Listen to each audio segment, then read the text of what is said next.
حد واخد باله ان انا متقامه مع المروحه اللي ورايا؟ هاي، بسم الله.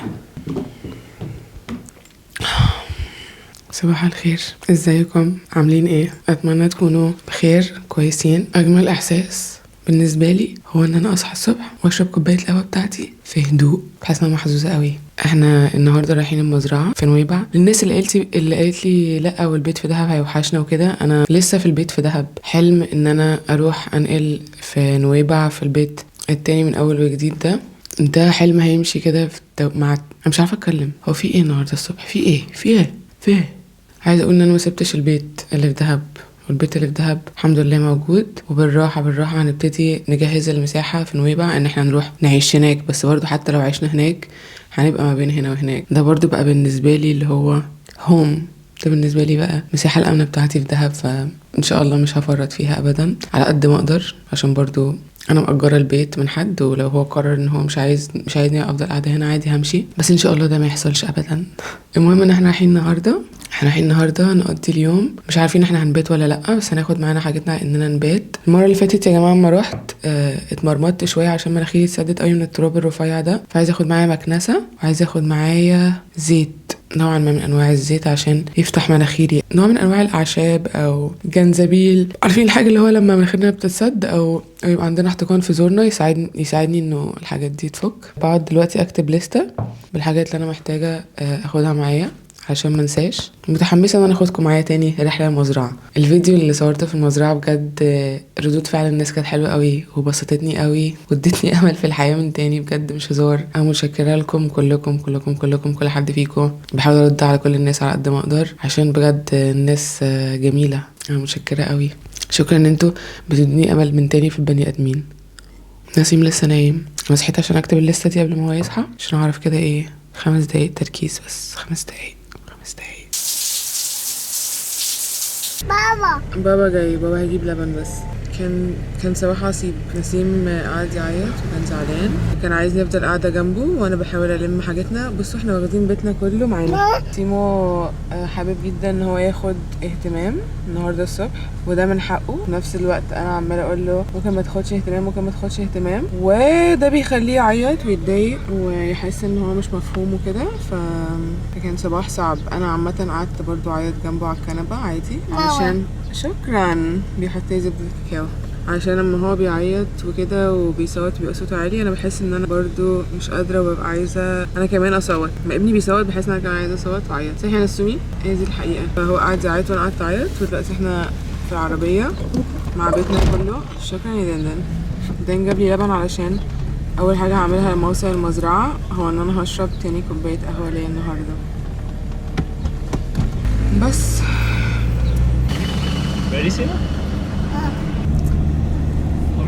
انا مبسوطه ان احنا اخيرا في العربيه، وان شاء الله اليوم من هنا بقى يبقى اللي هو ايه لذيذ وسعيد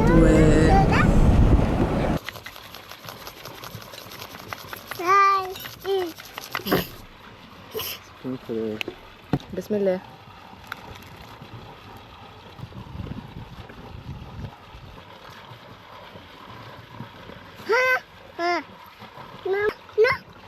عايز تحط عسل؟ عايز تحط عسل على انا عملت مشروب الارتواء عشان الشمس هنا قويه قوي. في المشروب ده بحط ملح بالملح بتاع الهيمالايا ده، ملح الهيمالايا. بس مش بجيب ماركه دي بس اللي انا حاطاه فيها، عسل جبلي وليمون وميه بس كده. وبعدين بقعد اقلبهم مع بعض. دايما لما بروح مكان جاف باخد بالي انه فجاه طاقتي بتبقى عامله زز، او بحس بصداع او السخونه اللي هو بتخليني مدروخه كده شويه لو جسمي مثلا مش بيبرد في بحر او في ميه او حاجه. فبقيت بعمل كده، بقيت بعمل مشروب الارتواء ده لما باجي هنا، او يعني مش بقيت بعمل، دي اول مره اعمل فيها كده.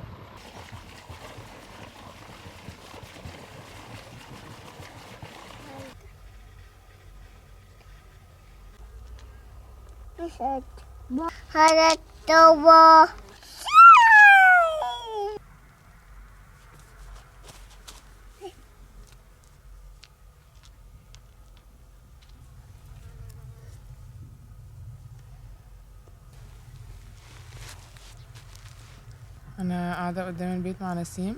ودان راح يجيب شوية حاجات مستلزمات، وقاعدة بتفرج على الشمس وهي بتغرب وعلى الجبال الناحية التانية وهي بتنور كده عشان وقت الغروب. اعتقد انا مش عارفة ايه، الشمس خلاص راحت ولا ايه؟ اتأخرت شوية. انا مبسوطة قوي ان انا جيت هنا الحمد لله. كل مرة باجي هنا بفتكر قد ايه انا كنت محتاجة ان انا اجي هنا. وبصراحة الدبان رهيب، بس انا حاسة ان انا بدأت اتعود.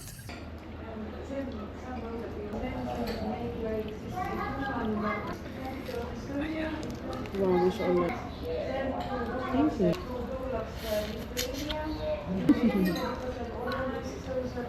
Oh, it's hot, it's hot. دي كانت ألذ وجبة سمك اكلتها في حياتي عشان جت بعد يوم طويل قوي من الصحراء والجفاف ونشفان الريق. انا يا جماعة دخلت على الجمبري ده، وقبلها دخلت على الكاليماري ده. نعم. اوبا. يلا بينا يا نسيم.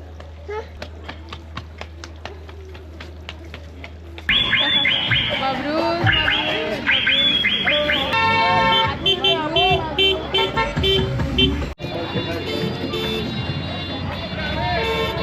مين عايز بلح؟ امسك. اوكي 1 2. بسم الله. بلح اول حاجه النهارده الصبح، تمر عشان هموت واعمل قهوه، مش قادره. امبارح بالليل ولا انا ولا ابو نسيم نمنا كويس الحمد لله. احنا الاتنين نومنا كان صعب. انا حاسه مش عارفه ليه امبارح قعد يجيلي كده احاسيس ان انا بولد، وان البيبي بتاعي بيحاول يخرج للدنيا قبل ما انام. وبعدين بقى طول الليل او قبل ما انام قاعده افكر اللي هو انا هولد ولا ايه، هو في ايه اللي بيحصل، هو انا صحي دي انا اقول يلا نرجع عشان انا بولد. بس انا عارفه انه في الواقع ممكن اكون انا مش بولد ولا حاجه، انا بس متحمسه ان انا اولد فالموضوع شاغلني. انا هاكل النهارده الصبح. مش عارفه اعدل ده عشان مش عارفه الحيطه مستقيمه ولا لا، مش شايفه من شكلها هي مستقيمه ولا لا. انا هاكل 3 تمرات ان شاء الله.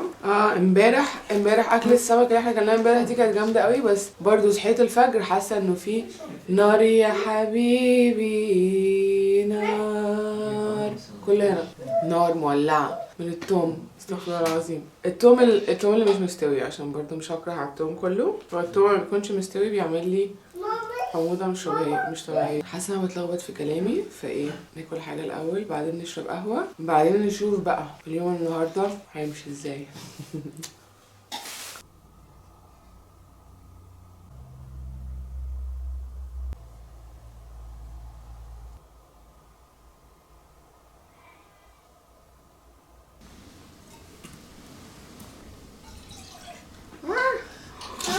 No, I did not. بجد صدق نفسي يا الله.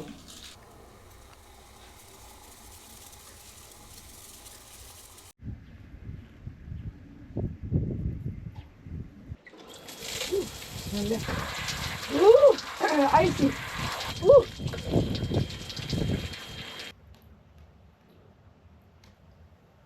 انا حاسه ان الدش اللي انا اخدته ده كان خطوه مش ذكيه خالص، او مش عارفه. انا حاسه ان انا تعبت قوي بعد الدش، يمكن عشان بعد الدش الهواء بدأ يبقى جامد وقعدت اخرج وادخل كتير، يمكن عشان كده الخبط هوا قصدي الهوا خبط في راسي. وانا دلوقتي حاسه ان انا مش تمام، بس انا حاسه ان انا مش تمام بصراحه من امبارح بالليل من بعد الاكل، وانا حاسه مش تمام. بس اعتقد اعتقد كتير الموضوع زاد النهارده. امبارح بعد الاكل حسيت لو في حاجه غريبه في بطني، بس كنت تعبانه قوي ومجهده على ان انا ادركها او اقعد اصلا افكر فيها، فنمت وخلاص. بعدين صحيت الساعه 4 الفجر باحتراق هنا في زوري. لا ما كانتش اذكى خطوه ان انا استحمى بميه ساقعه وبعدين اطلع ما بين الهوا اللي بره. هو ميكس غريب عشان بره هوا وشمس، وبعدين جوه البيت هنا مفيش هوا بس الدنيا برد، فمش فاهمه اي حاجه. انا قاعده بعمل اديتنج للبودكاست بس كده، ده انا قاعده بعمله. اجعل لحظات الانتظار لحظات استغفار. عشان كده انا قاعده دلوقتي بقى. من شويه كنت حاسه ان هيقوم عليا، بس هستعمل اللحظات دي. انا قاعده في السرير، انا مش عارفه انام، مش عارفه ليه مش عارفه انام، فممكن اقعد اعمل حاجه مفيده. حاسه سقعانه ومش عارفه اتدفى عشان ما اكلتش حاجه تقريبا من الصبح. مش تقريبا، لو اخدت كام مكرونيه من ابني، بس انا ماليش نفسي اكل، مش عايزه اكل، نفسي مش مفتوحه خالص. وما شربتش قهوه، شربت بس مشروب يا بيبي. دلوقتي حاسة انه ممكن يكون ده بيحصل علشان البيبي بيعدي فترة نمو جوايا جوا بطني، فانا حاسة انه النهاردة يا لهوي الدروخة دي عشان في امتصاص شغال بطريقة قوية لكل الفيتامينات والحاجات اللي في جسمي، والبيبي النهاردة هيبلق. ما علينا، انا هروح اشتغل، انا هكمل شغل. حبيت اقول لكم انه مش كل حاجة بعملها في حياتي ذكية، ما تقلدنيش في كل حاجة او ما تاخدوش كلامي في كل حاجة. هو اصلا مين بيقلدني في كل حاجة؟ انا بقى ما انا بلا ما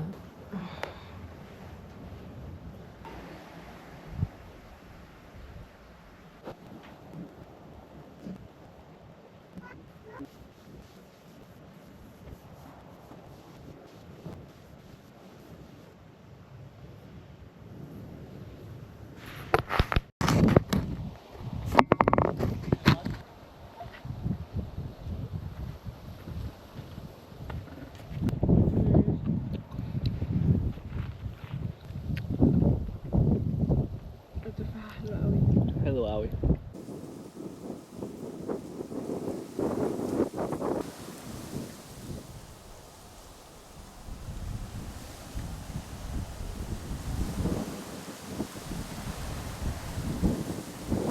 انا عمو عشان هقعد على الحصان.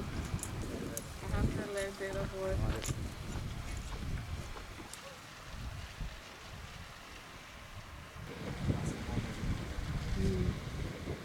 شاء الله. سيبوا ورد اللي كانت جنبها. واتنين بنات.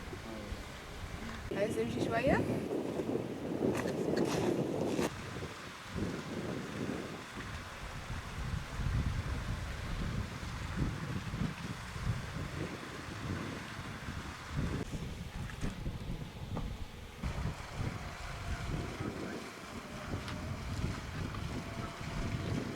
احنا دلوقتي عند ضيعة يونس، ونسيم بياخد اول درس لركوب الخيل. حصل بالصدفة كده، نسيم قاعد يقول عايز الحصان عايز الحصان عايز الحصان، عشان هو عارف ان احنا لما بنيجي هنا مزرعة واحد صديقنا اخونا، يعني بس بقول عليه اخويا بس الناس تتلخبط عشان هو مش اخويا. هو عنده مزرعة وفيها دروس خيل، ونسيم جاي ياخد اول درس. ويا جماعة انا مش مصدقة قد ايه الحصان، الله اكبر اللهم بارك، الحصان امان جدا على نسيم. حتى لو نسيم مش ماسك اللجام، الحصان مثلا ما بيمشيش ما بيتحركش. نسيم قاعد وهو الحصان بيمشي بالراحة، مش بيمشي مثلا بسرعة او بيحط حياته في اي نوع من انواع الخطر، بالعكس كأنه سبحان الله الحصان عارف اللي راكب عليه ده طفل، وهو متمرن كويس قوي قوي قوي لدرجة انه انا مش مصدقة بصراحة. انا مصدومة، انا اصلا مش لاقي الكلام اقوله، لانه الحصان ده بيتصرف احسن من بني ادمين كتير قوي اتعلمت ودخلت جامعة.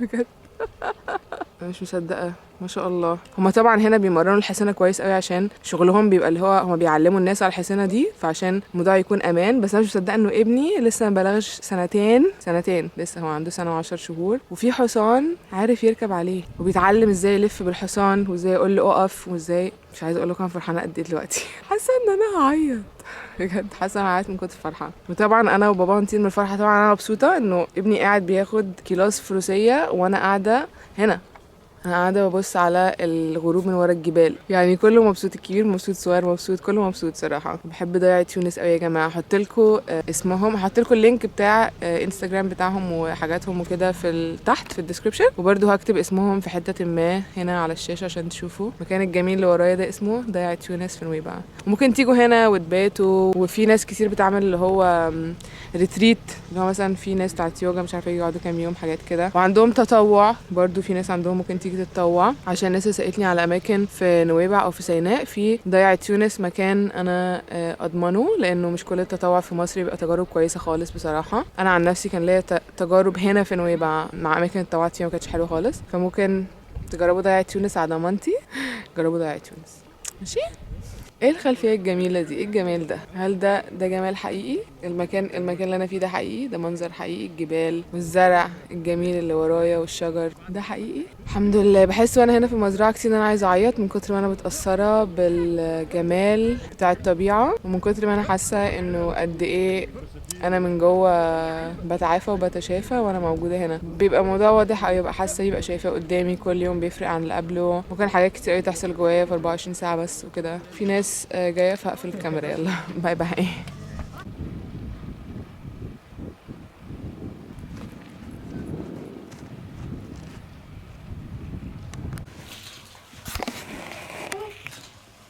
اهلا.